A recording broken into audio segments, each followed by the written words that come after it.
Hello, dog lover, and welcome to the show. My name is Saro. I'm a dog trainer and also coach dog owner. If you're new here, this is Saro Dog Training Live Show. In this channel, we talk about dogs, dog training, dog care, everything all that has to do with dogs.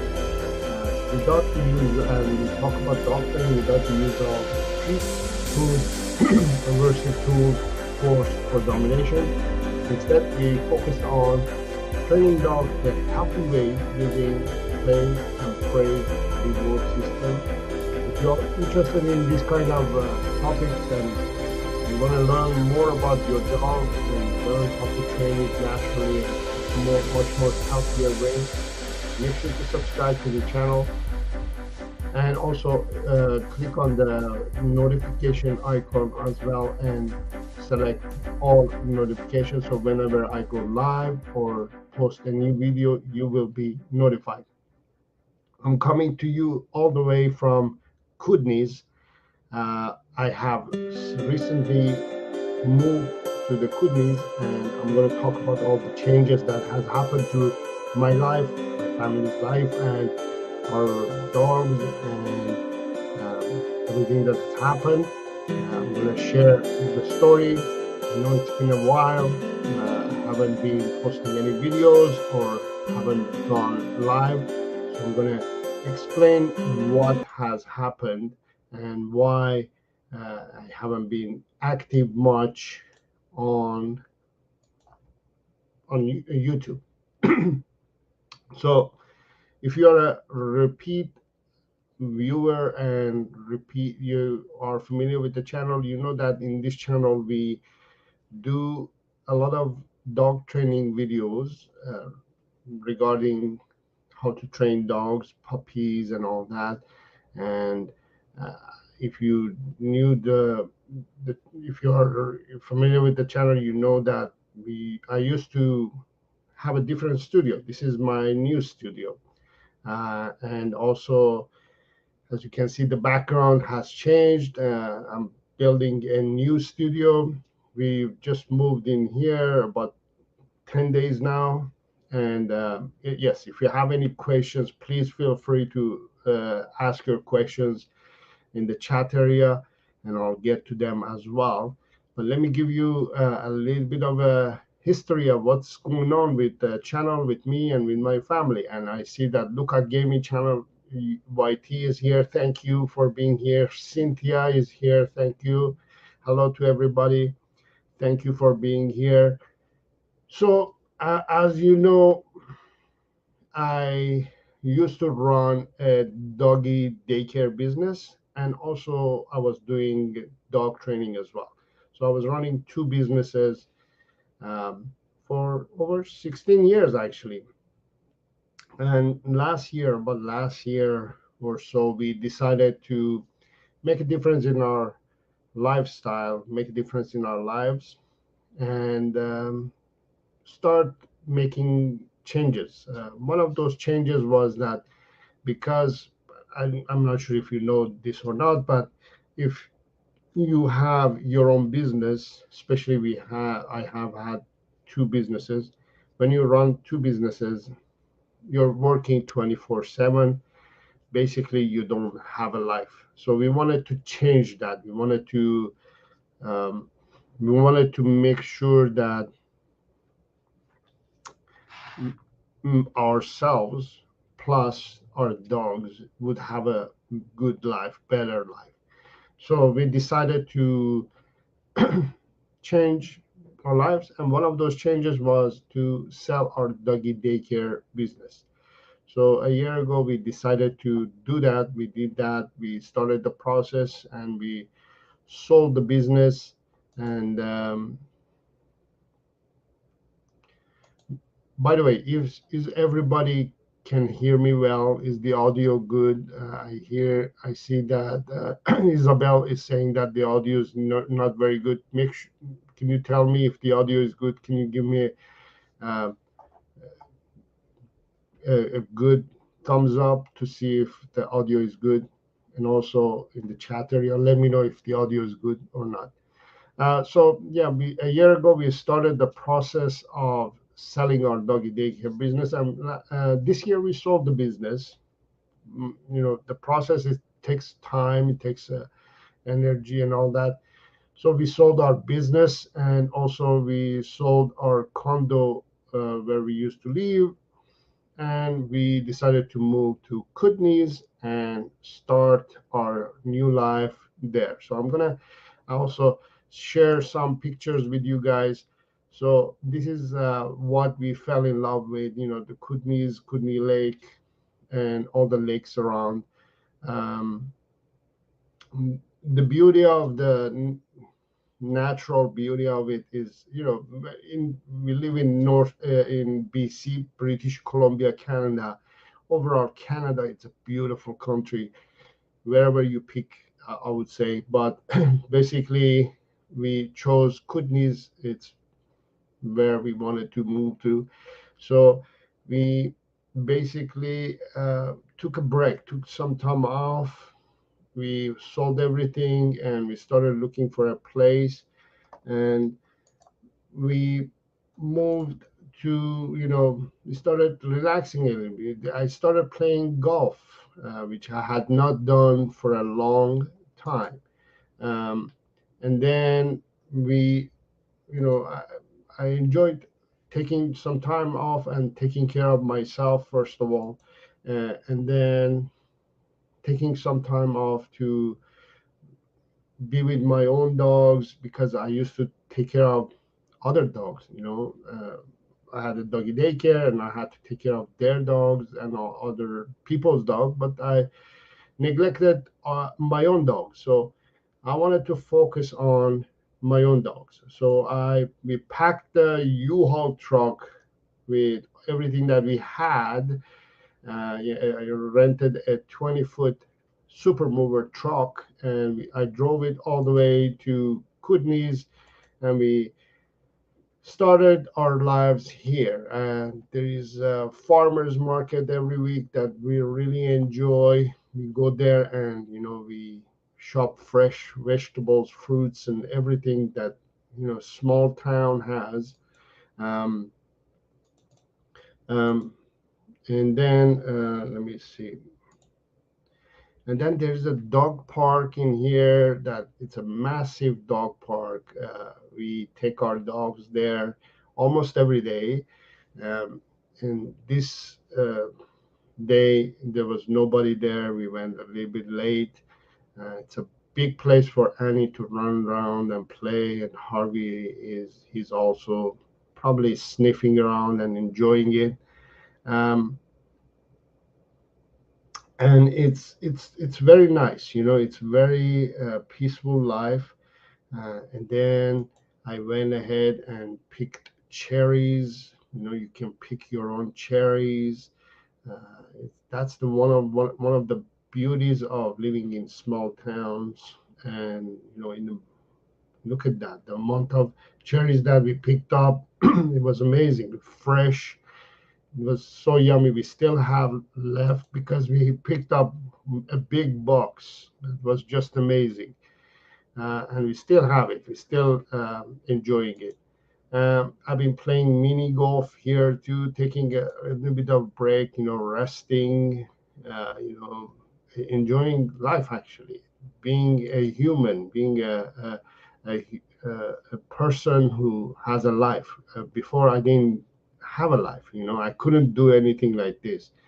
Um, so the this is another dog park that it's just massive. It's huge. It's look at the size of this dog park. That another beauty of, when you go to urban out of urban areas and little towns and cities, small towns. uh, you are faced with massive places. They everything is big. And this is near where we live. This is a valley. It's just beautiful. um, we are enjoying the view. Look at the beauty of this scenery. I mean, it just makes you makes you relax, makes you feel human, makes you become involved with nature. This is our backyard, and Harvey and Annie, they play there. They're having a good time. It's just too much fun for them. It's really it's fully fenced. We fenced it ourselves. I took a day and um, I fenced it and made sure that it was nice and safe for them, and they have a lot of space to run around and play around and enjoy, life. Um, and here's Harvey, Annie looking out from the kitchen to the backyard where I was doing some yard work. I was doing some, you know, getting involved with nature, getting my hands dirty. So I hope you enjoyed the little story that I shared with you. I just wanted to bring you up to date to what was happening to my life.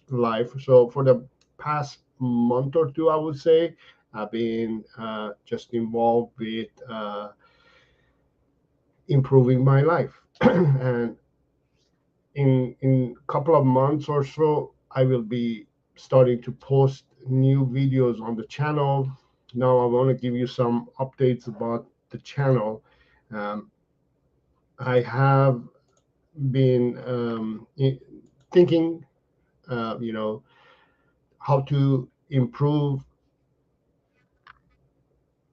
um, the channel, the content of the channel. So I'm starting a new series in the fall this year, uh, which is going to focus on the perfect dog plan. What that means is I'm going to share with you a plan that I've created that is going to help you to have the perfect dog. So all the videos, all the content that I'm going to be producing in the fall, starting the fall 2022, is going to be focused on how do you go to the next level, or how do you uh, create that perfect dog. What I mean by that is, uh, I until now we have worked in a controlled environment. We have worked in all my videos probably has been indoors, not much outdoors. So we're going to start working in outdoor environments. I'm going to give you some techniques and ideas and share with you some ideas that it will help you to be able to control your dog outdoors, especially. And we're going to have a lot of content surrounding the idea of dogs and distractions, basically. So I have, as I said in the story in the beginning, we have a yard as well. So I'll be doing a lot of training in the yard. I'm going to be taking my dogs, especially Annie, on the road, and we're going to be filming a lot of videos outside in this beautiful area that we are now, and we'll be filming a lot of videos in those areas. Again, not only is beautiful, but it's a lot of distractions there. So we'll be working around distractions. So I hope you will be joining me this fall for the new series, new chapter in our lives, new chapter of Saro Dog Training channel, actually, and enjoy the content that I will be producing. So very excited, very excited. New life, new energy, new passion, new form of lifestyle, new method of dog training. I'm going to be still doing the same method of dog training, which is using play and praise as a reward system without the use of treats or food or force or domination.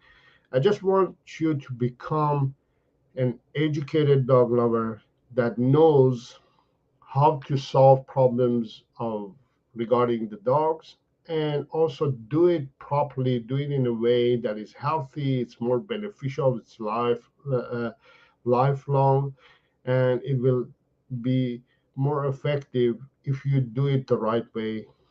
And I believe the right way of training dogs is to use play and praise as a reward. And I know for a fact, and I'm going to share a lot more content regarding this topic of not using treats or force or domination or whatever makes you angry or anxious, those kinds of methods. I don't suggest you to use those methods because not only they don't do good, they harm your relationship with your dog as well. So we'll be focusing on those topics in the channel. So once again, it will start in the fall of 2022. Meanwhile, I'll be going live uh, more periodically and more often. So make sure again to subscribe to the channel, hit the bell icon as well, so you will be notified as soon as everything is ready and set to go. I'm ready to answer your questions regarding anything that uh, you feel. I just want to go ahead and say hello to everybody who's live now. Luca, Cynthia, for thank you for being here. Cynthia is one of the members of the channel as well. Isabel is here. Um, Kaplana is here saying hi. Hi to everybody, actually. Hello. And I'm going to let it, Kalpana, sorry, Kalpana. So let's start with this question, actually. How how to train my dog to sit? Sit command or asking a dog to sit. It's one of the easiest, most basic commands that you can teach any dog. I mean, all the training starts with basically um, the command of sit. So I'm not sure if your dog is an adult or a young one or a puppy. I'm assuming it's a puppy because probably you just got a dog, and I'm guessing that you're having a difficulty training it. So what I'm going to do, I'm going to share a little bit of video here just to teach you how simple it is to teach a dog to sit. Who don't believe in using treats to train Annie, sit. I use toy. So I say, Annie, sit. Nothing happens, right? So I know she's thinking what to do. Boom, she sat, right? Good, sit. And I reward her with a toy and a game, okay? So instead of using treats to reward, what I'm doing, I'm interacting with her, right? So she's learning if I sit, this human is going to interact with me. And sit, good, sit, yes, good girl. Oh, yes. Come on up. And he sit, good, sit, yes. Just introducing the word and the action of sitting. Um, that itself is training at this stage with the puppy. Okay, you don't really need to get results, 100% results, in order for her to learn the sit command. Go get it. Yes. And he said, nope. Good. Sit. Yes. Yes. So you see there, for example, I just let me give additional explanation about the command of sit, for example. I'm starting with the puppy. When you're starting to train or teach a dog or a puppy to sit, in the beginning, obviously, you don't have that communication system between you and your dog. Sit doesn't mean anything to your dog, right? So you have to kind of shape it. So you have to ask your dog to do what you're asking it to do. So in the beginning, you saw me, I just pushed the bum a little bit down. I just shaped it. I asked Annie to do that. Then she realized, if I put my bomb down, this human is going to interact with me. So I'll do more of that.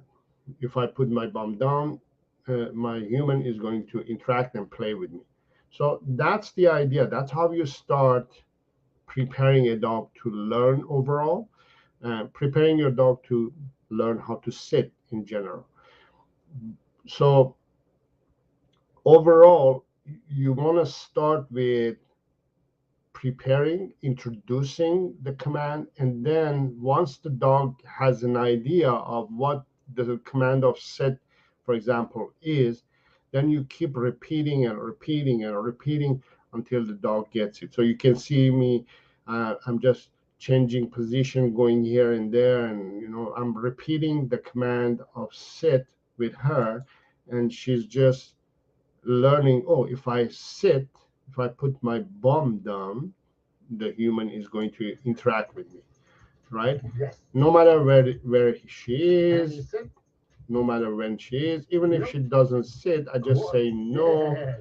and Yes. she Yes. learns. Okay, I if I didn't expect her to sit and she sat, which is great.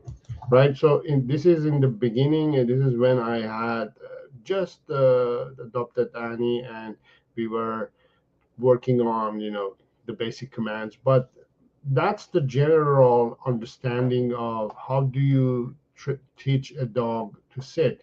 But I would say, instead of just focusing on teaching a dog to sit, focus on creating a communication system between you and your dog, your puppy. If you don't have a communication system, the dog cannot learn, right? You have to have some form of communication system. That's why we always focus on play and praise, because play and praise helps you to connect with your dog and build that connection and build that communication system between you and your dog faster. Whereas, let's say if you're using treats or food, or force or domination to teach your dog a simple command of sit, what it does, the food, it distracts your dog. The dog start focusing on food and the treat and getting the food from you instead of the task. But when you use play and praise as a reward system, as you can see, my dog or your dog would be interacting with you without being distracted, because then you are involved in the process of creating and connection and creating a communication system, rather than distracting or stressing your dog because the food or the treat is present. Okay, so it's that simple. I mean, it doesn't have to be that difficult. Once you understand that, um, you would I think everything else is going to go in more positive, more effective way. I hope that makes sense. We have Isabel S. Bazan. Next question is for uh, regarding I have a smooth fox terrier. She's amazing at home. She never listens when there are triggers around. Food is not a reward for her. Chasing the squirrel or mice is her reward. Can I improve my recall? So fox terriers, there are a few things in here that are basically working against you, and there are certain things that can help to work with you. So the things that are working against you are, first of all, the breed. The fox terrier has been bred to chase and hunt mice and things, squirrels, things like that, right? Small uh, animals. So that it has already been bred in your dog, right? So it's not that okay, you have to give up and say, you know what, that's it, Since the breed is there, forget it. No, you can't do anything else. The thing that I suggest you to do is consider the breed, and then do take steps that will help you in the way I say it. I say, to turn off the breed so you can control the breed. One of them is, for example, not using toys or stuffed toys or games that that kind of simulates, squirrels or small animals, and you play with the dog.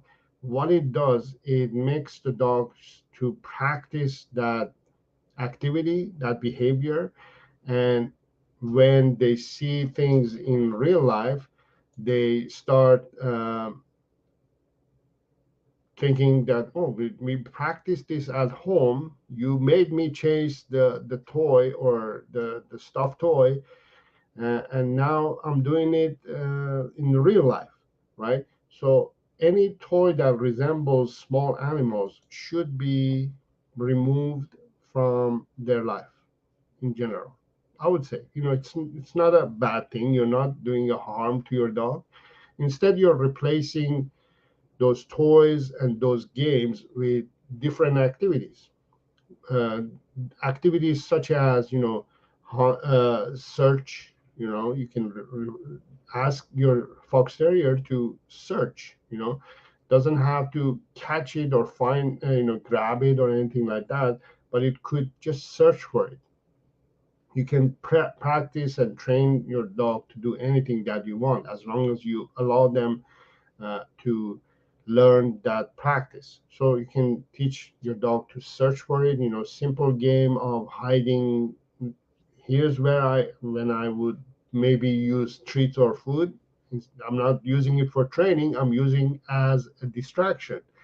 You can hide treats or food throughout your house and ask it to find it. In the first few steps, you can kind of give them a clue. Have it nearby, and maybe kind of point and ask them to find it.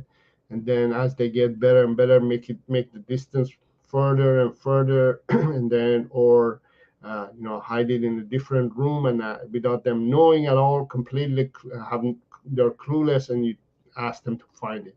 So search games are uh,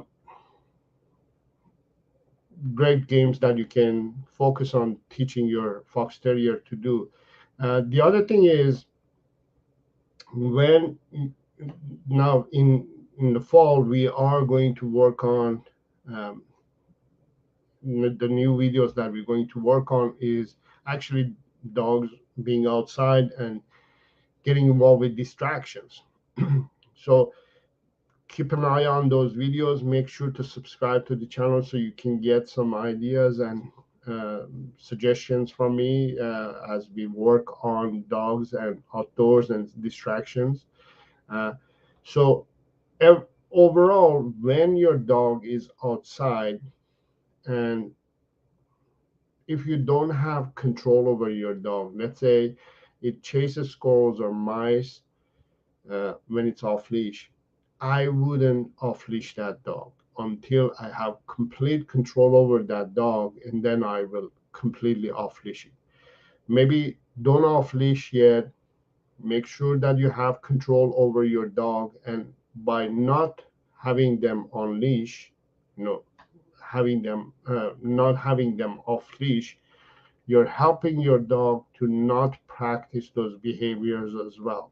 You don't want your fox terrier to practice chasing squirrels or mice. So stop that by keeping your dog on a leash. Maybe use a long leash instead, so you have some form of control over your dog until you and your dog get to that point that you have some form of control on and off the leash. I hope those tips help you for now. So yeah, make sure that, again, subscribe to the channel if you haven't yet, and make sure to turn on the notification as well, so you will be notified as soon as those videos comes out. But personally, myself, I have the same issue with my own dog. Let me just go back to the story that I was sharing in the beginning. I worked 24/7, even though I was working with dogs and my business was all dog related. My own dogs were being sacrificed. My own dogs, they were suffering. I didn't have time to train my own dogs, work on my own dogs, focus on my own dogs. I was taking care of all other dogs other than my own dogs, right? So what was happening is my own dog as well, I neglected, Uh, so what happened is that now that I have time, I will be focusing on working on my own dogs, and distractions. One of the things that I have to work on my own dog is my Annie, for example, getting distracted. So I'm going to start working on those, and I'll be filming them. You'll see the process that we go through and the results. You'll see them in near future. Um, the next question is from Cynthia, one of the members of the channel. Thank you for being a member, Cynthia, and also thank you for being here today. And let me answer your question. Saro, can I apply this new content for a 4-year-old Lhasa? Yes, definitely. Uh, I will be definitely separating puppy training with young dog training with adult dog training. When we say adult dogs, I'm talking about a year and older. Dogs mature out faster than humans, so any any dog a year and younger, still a puppy period, kind of hanging in that zone, right? So I will be creating videos that will differentiate between young ones, puppy ones, and adult ones. Everything that I will be sharing with you and teaching you will apply to any dog, a year and older, I would say. So definitely a 4-year-old Lhasa can benefit from these ideas and techniques for sure. And you have a follow-up question as well. When I come home, or if I'm home just sitting around this house, before I get him from his room, he does this quick bark, then does howling noise. What does this mean? Again, this, I think, you mentioned Lhasa. So the breed is something that is affecting this behavior. First of all, they are vocal kind of dogs. Um, and I believe it's just sharing that moment with you. They get overwhelmed, excited. Maybe there are so many emotions that dogs go through. Um, could be excited, could be sign of, oh, I'm stressed and now I'm not stressed. I was stressed and I'm not stressed now. I was waiting for you, and or uh, you know I'm excited now that you're home. It's just a reaction. It's an emotional reaction of your dog, and is just probably, I would say, also celebrating that you're home. Um, so it's something that I would say is just very personal, very emotional. Some dogs howl, some dogs bark, some dogs start running around. For example, my own dogs, when my mom is out and she comes back, they start playing. All of a sudden, they start running around playing and celebrating that mom is home. right? It's funny actually, but it's something that they do. Every individual celebrates their emotions differently. So I hope that helps. Right? It's just celebration or relief, some form of relief, right? Margux. I hope I'm pronouncing it properly. I'm trying to train a 5 months old female English cocker in basic obedience, but she is reactive each time I say no and grabs the toy only more fur- uh, fur- fiercely. How can I prevent this? So, furiously, okay. Um, Margot. I hope I'm pronouncing it better now. So you have a 5 months old Cocker Spaniel and you're trying to train it, and when you say no, it gets frustrated, gets angry, and grabs the toy and probably does that or something like that, right? Um, so what that means is there are several things. It could be that your training session is too long, right? It has become too long. You're being training your dog too long, and your puppy is frustrated now. It's tired. It's it's done.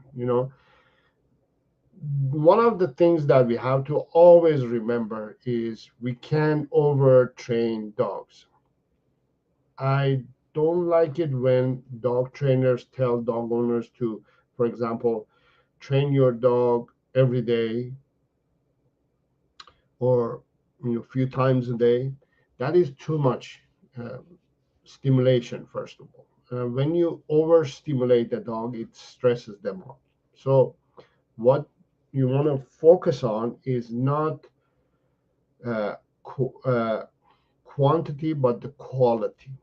So what I mean by that is instead of, let's say, training your dog every day, a few times a day, just focus on training once a week maybe, but a 15-minute session, but try to make that 15-minute the best training session opportunity that you have. So instead of training your dog every day, for example, try to train your dog once or twice a week, but make sure it's short. It's 15 minutes, not more than 15 minutes. 5 minutes is not enough. 5 minutes is too short. 10 minutes is not enough. 15 minutes is ideal. 20 minutes, you can be kind of pushing the limits. 25, you're starting to agitate the dog. Half an hour, your dog says, you know what, I'm done with this, no matter what it is, right?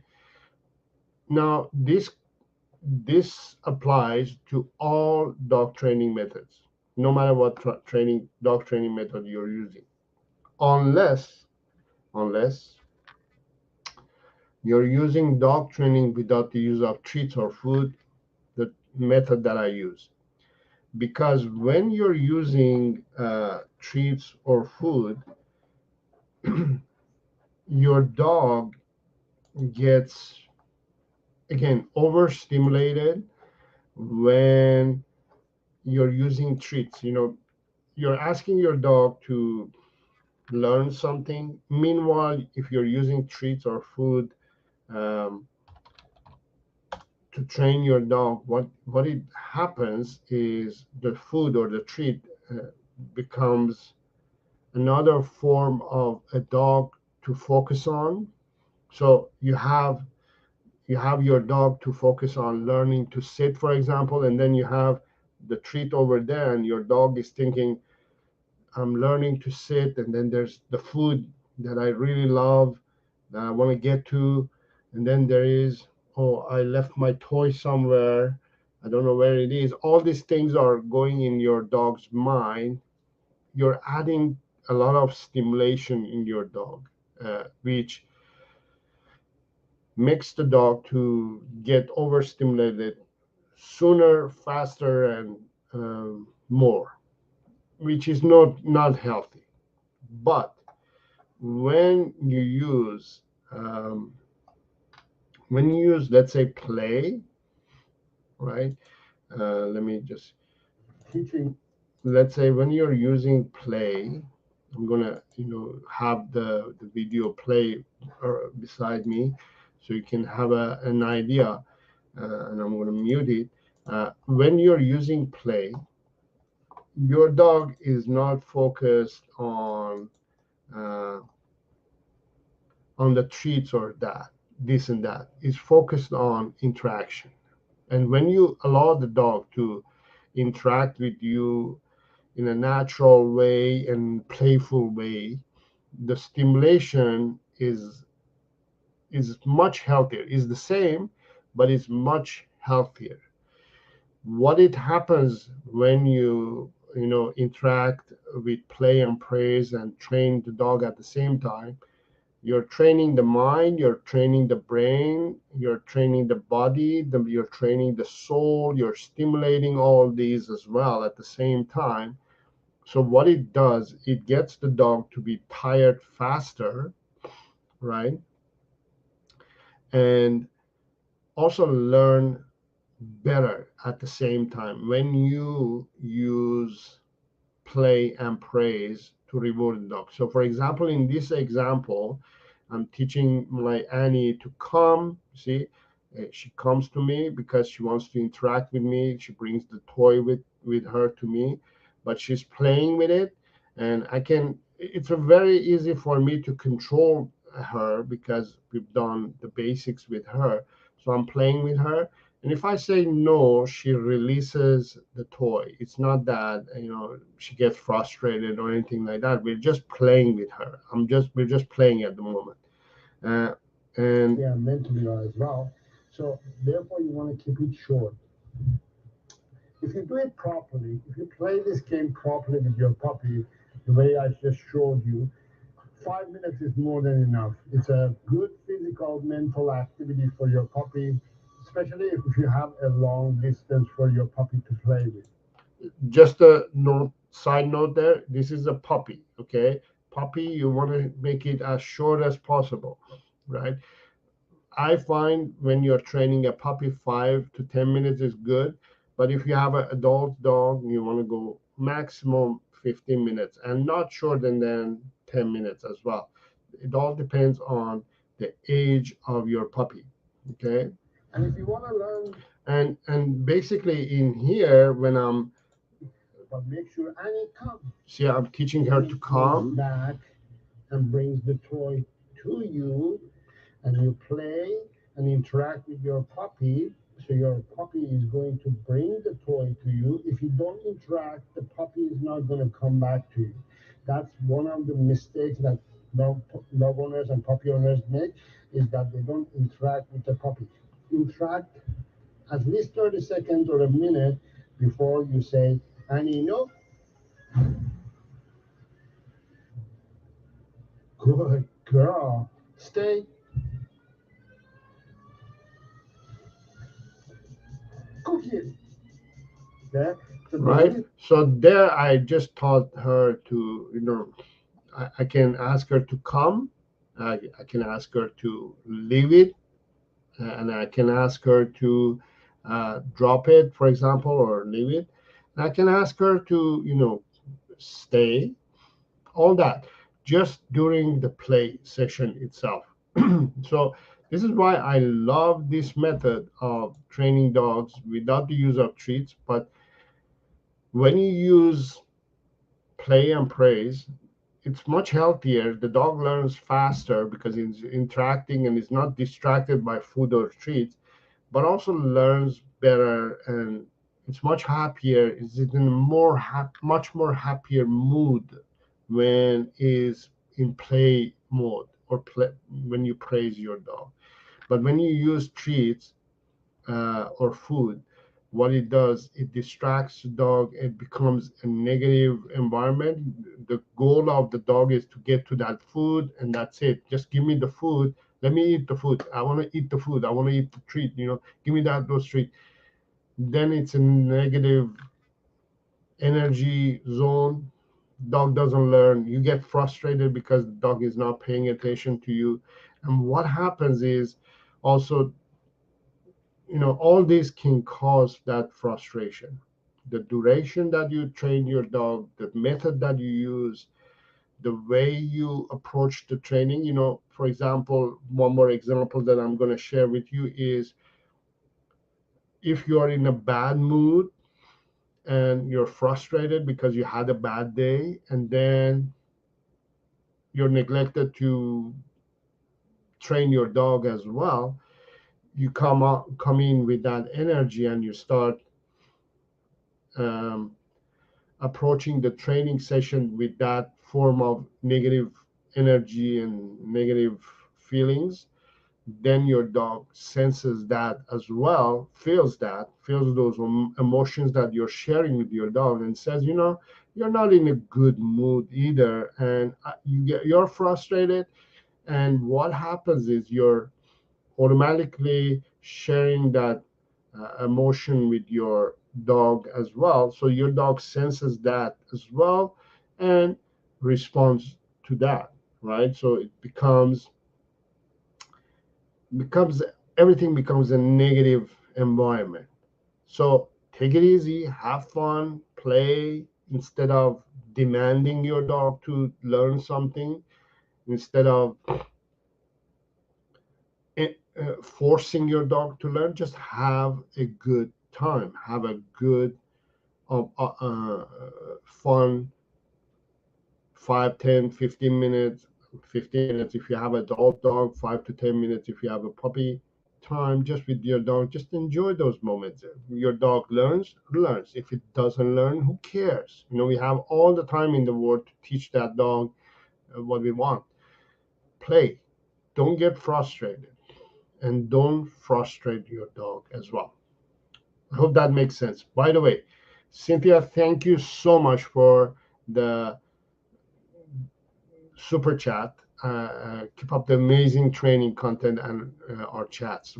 Thank you so much. I appreciate that. I really appreciate the support that you're offering to the channel and to me, and that gives me uh, motivates me to create more content and offer these opportunities for you and everybody else. Thank you so much, Cynthia.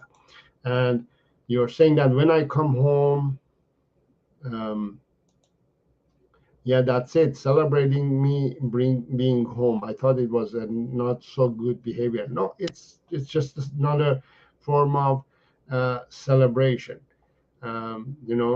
They just love you. They love you. This is the thing about dogs. They love us more than I think we love them. We mean so much more to our dogs than they mean to us, I feel. Uh, Tara Spirit Whisperer says, "Good morning, Sarah. June, our beagle, is absolutely nuts this morning." Well, that's what you get when you have a beagle. Beagles are fun breed in general, and they give you, I would say, they give you motivation to train them and work on them. Your training has helped us so much. June is 4 months now. Well, 4 months old is something that I would say is just the beginning, right? And I'm glad that you're using my training method, and I hope that you're not using treats or food to train June. Um, Especially if you have a beagle, or, by the way, any foodie dog that you have, you don't want to use treats or food. Just be aware of that. There is this misunderstanding and this type of thinking that, oh, we have a food motivated dog, so we should use food or treats to train the dog. The problem is when you have a food, there are two types of dogs. There are so-called food motivated dogs and so-called not food motivated dogs, right? Uh, Food motivated, if you have a food motivated dog and you use food or treats to train that dog, you're doing, you're encouraging that dog to become more foodie, right? You're not you're not putting out the fire, you're putting more fuel to the fire. So if you consider your dog foodie, stop using food to train that dog, because then you're putting more fuel to the fire. If you have a dog who's not food motivated, don't even try or don't even include food or treat to train that dog, because that is very I would say, um, the dog feels like it's disrespectful. The dog says, you know what, I was going to do anything for you for free, and you involve food or treats to train me? What an insult. you know so think of it that way. If anybody tells you that dogs are food motivated and you should use treats, go the other way. Because if you have a food motivated dog, you shouldn't use food. uh, One thing that you have to also remember and understand, that every living creature is food motivated. I'm food motivated. You are food motivated. Every animal is food motivated. That's how nature is set. Every living thing is donated dependent on um, food. So food is something that is important, but we shouldn't be using food as the motivator or the reward, because then we are, as I said, you're adding distraction, stress, confusion to the dog. So it's not a good thing. I hope Tara, you're doing the right thing and um, not using treats at the moment. By the way, Lisa Maple used the super chat, and I thank you so much, Lisa. This is great. I appreciate so much. Thank you so much. Thank you, everybody, for uh, supporting the channel and um, using the super chat. This is great. Thank you. And let me see, Lisa. I want to answer your question. My 17-month-old pit bull boxer mix doesn't seem very attached to me. He never greets me at the door. Should I be concerned? uh, let's consider first of all the breed. So you have a pit bull and boxer. These two breeds are breeds that I would say very Velcro type of dogs. They really love their humans. They are. But let me give you the reality. Just because your dog doesn't greet you the way you want, it doesn't mean that they don't love you or it's something wrong. You should be glad that uh, they're like that. You don't want a pit bull boxer mix jumping on you, running around and banging on this and that, this furniture and that furniture, and going crazy and wagging tail and doing all the crazy stuff. You don't want that. It's good that it's not as excited as typical dogs would be, uh, because I have a feeling, I don't know your dog personally, but this is my feelings that I get and the energy that I get from this situation at the moment. Your pit bull boxer is a very confident, uh, very stable, very calm dog, right? So that's how um, it deals with situations, right? Most of the time. Calm is good. Calm is a good behavior that we want in a dog.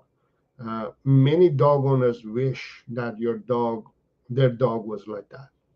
Now, let me give you an example. So, let me just hold on. Just give me a second. Let me uh, give you an example here.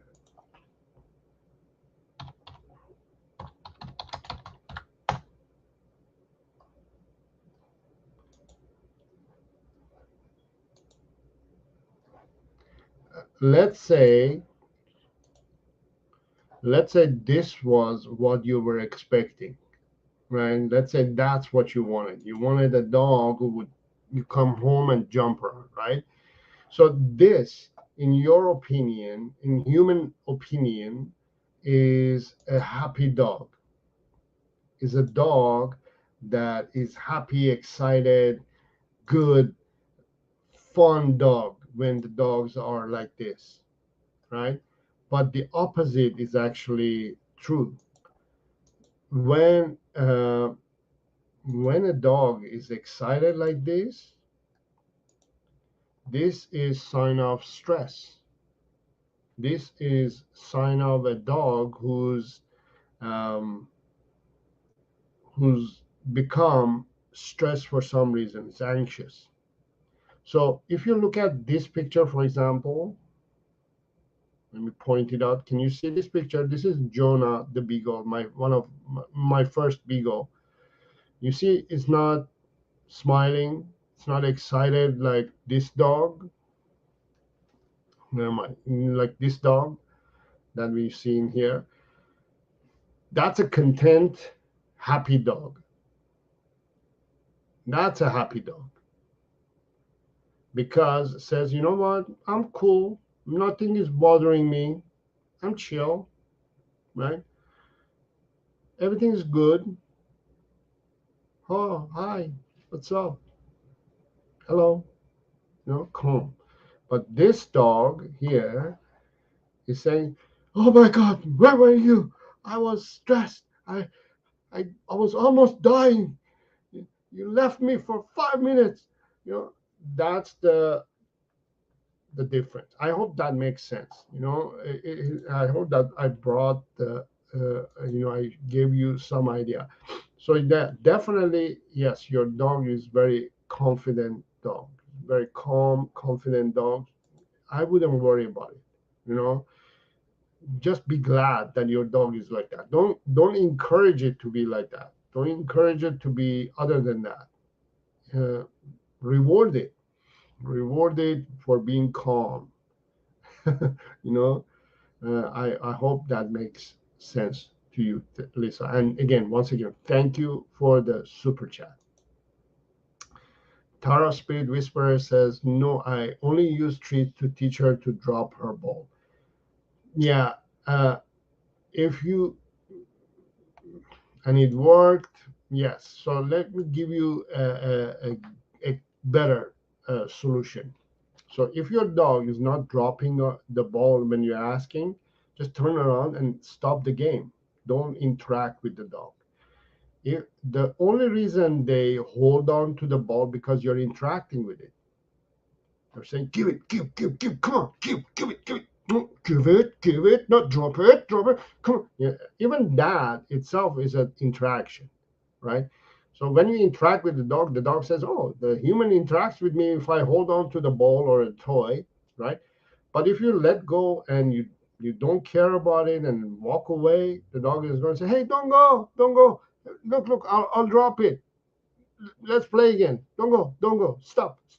Just play again. Let's play." Right? That's what happened. In that case, I didn't have to use treats or food. Right? So even though in your mind you're saying, "Okay, I have the dog has the toy and or the ball, and I give treats and the dog drops it," you're basically cheating, right? You're replacing uh, a distraction with something else, with the ball, and the dog says, "Huh, hey, I like that. I want to have that. Give it to me." but the dog doesn't learn to let go. You know what I mean? It learns nothing. Only when the food is present, the ball drops or drops.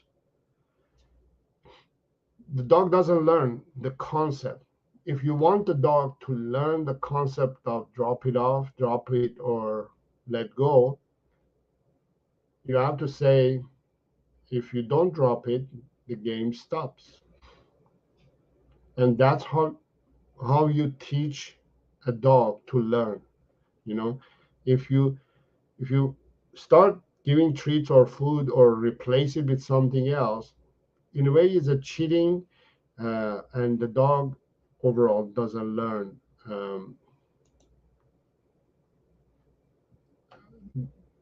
the concept of that training that you're doing with your dog. She's very good. I'm teaching her hand signal to sit, stay, calm. Very good. I always suggest to use hand signals. Um, Hand signals are good because you never know. One day your dog may become deaf and it can't hear you or listen to you anymore.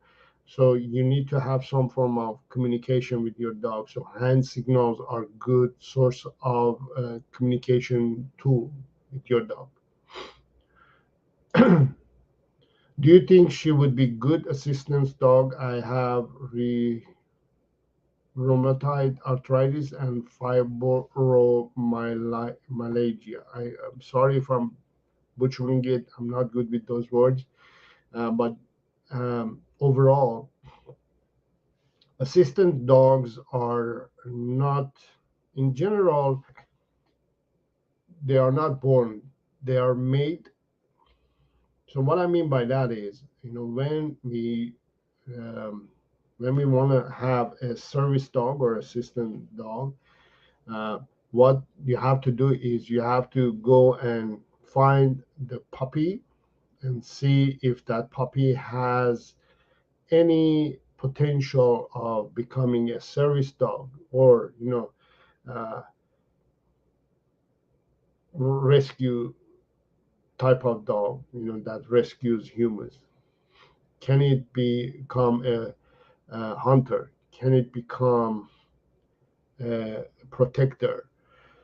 You see the potentials in the puppy, and that is something that you have to discuss with the professional. You have to go to your local service dog training organization and either ask them to select one for you, and then if you select that puppy, then they train it for you, because the dog has to have the potential. If the dog has the potential, then you can start building on those and make it to become what you want. And most of the time, I would say at least 70 to 90% of the time, even though we see the puppy that has the potential and we start training it, they don't become the assistant or service dog because they just fail. They cannot perform the task they're supposed to. Um, so in general, it's hard to tell. It's beagles. They tend to um, be good dogs to overall to train, I would say. But as an assistant dog, they're not popular to become an assistant dog type of dog. They're more into hunting and not retrieving, but more of in hunting and tracking. Their specialty is that to become assistant dog, you have to train it. You have to have a puppy who has been kind of bred to do that. You know what I mean? So service dogs, for example, they breed service dog type of that. The dog has the potential to become a service dog. They breed them, and then if they see that the dog is doing well, then they start training it. So something that you have to consider talking to a specialist or a professional. that focuses on uh, specialty dog training, right? Beagles also are special. There's other specialty is to be working at the airports or on the in the borders uh, to sniff out if you're bringing in fruits or food to the country. Yeah, Cynthia is saying, Lisa, I wish my dog was more like that. Yes, more like yours. Yeah, the see, I wish all dogs were like that actually. So yeah, everybody is trying to stop their dog from jumping and getting too excited.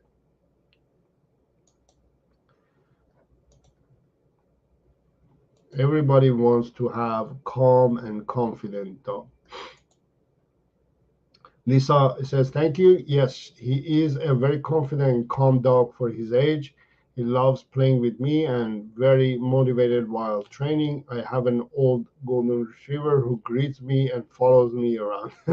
Yeah, the retrievers are another form of Velcro breed of dogs. um, and you had also any food suggestions? Oh, I can talk about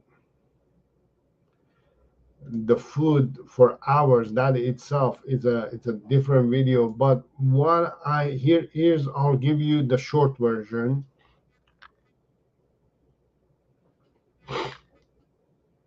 Um, I'll give you the short version. Let me see how.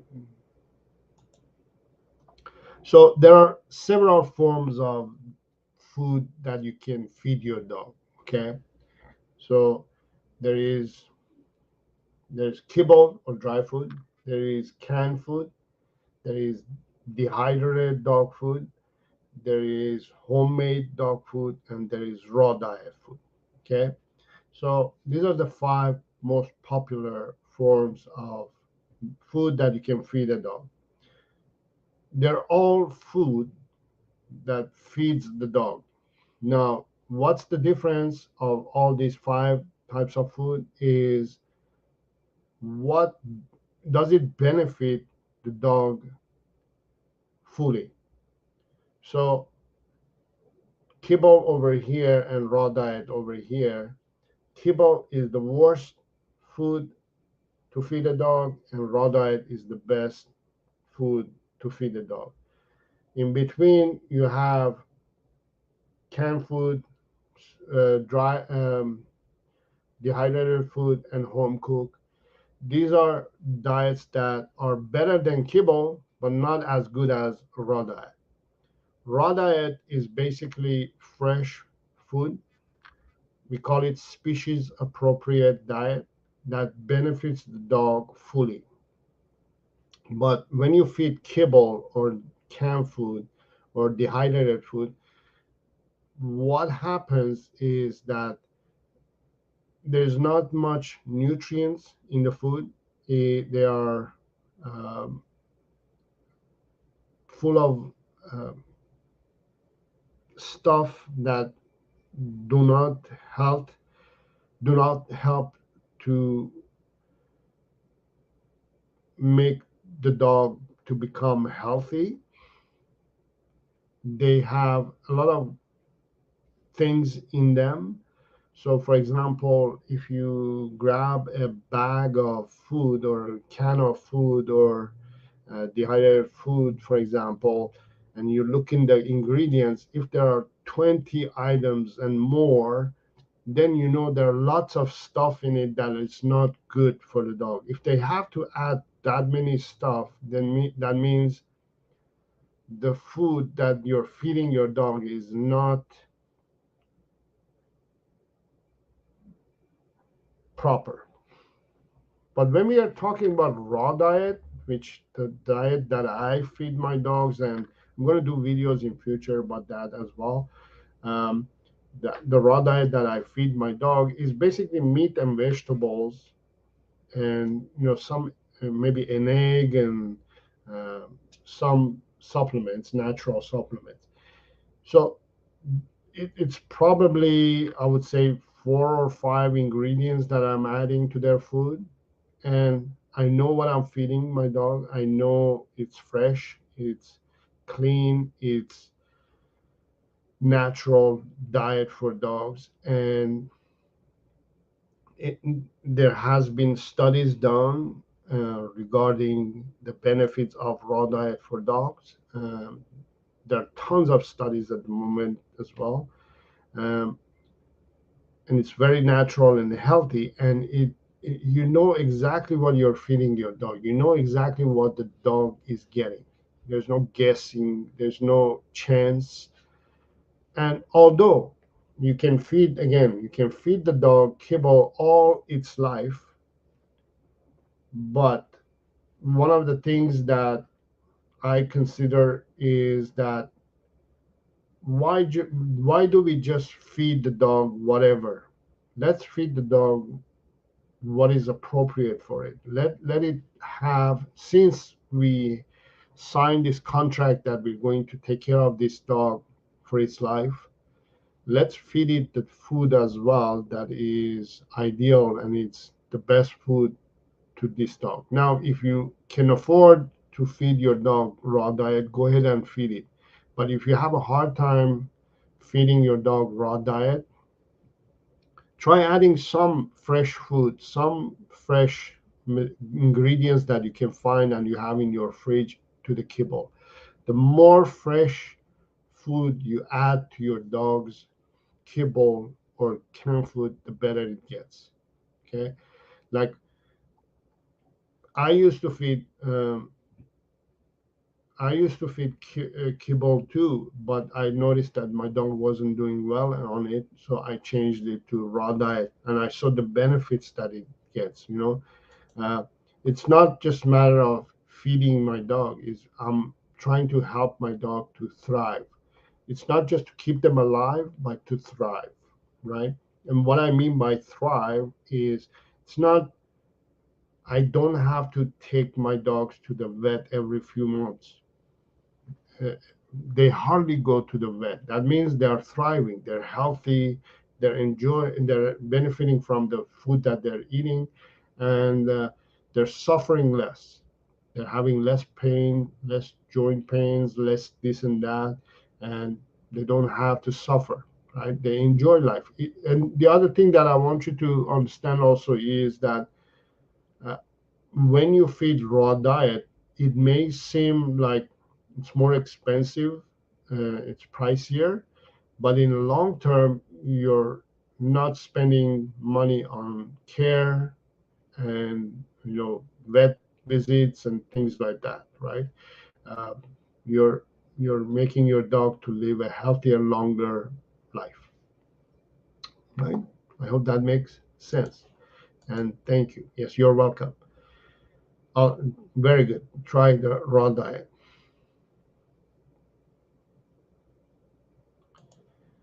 Uh, she's a great weeder in the yard. She pulls weeds in the grass and brings the weeds to us. Yeah, retriever. There you go. Uh, all right. Okay. So I think I answered all your questions today. I really enjoyed this session. I hope you benefited from this video today. I hope you are up to date on what is going on with the channel, with me, with my family, with my life, and overall. Now you know a little bit more about your dog than an hour ago.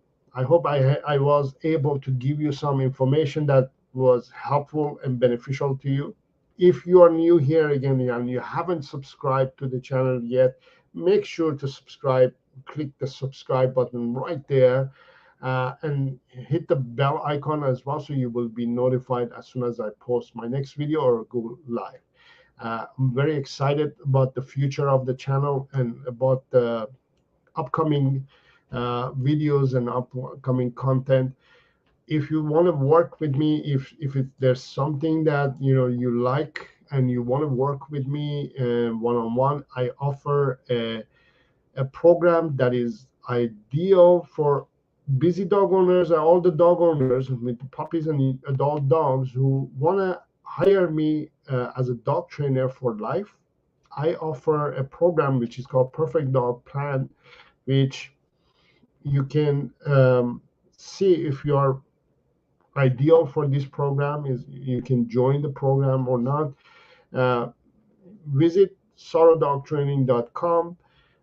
There is a link there that says let's chat, let's talk, let's make a video call, have a video chat together. What you can do is you can set up a day and time to have a one-on-one with me, and we can talk to see if I'm the ideal person to work for you, and if you are the ideal student and become a member of this program. If it is, then we'll join. You'll join, and you will receive a lifetime dog training coaching program from me, using video content and also one-on-one weekly coaching calls where I answer all your questions. We have monthly workshops, all kinds of goodies. If that is something that is interesting to you, and if you feel like you need this program, then let's talk and let's contact. Let's connect and see if we can work together. All the information again is on sarodogtraining.com. Thank you so much for being here. I had fun. I hope you had fun. And I will see you soon. Okay. I will try to do live sessions more often in different time zones as well. So I'll see you next time. And until next time, have fun with your dog.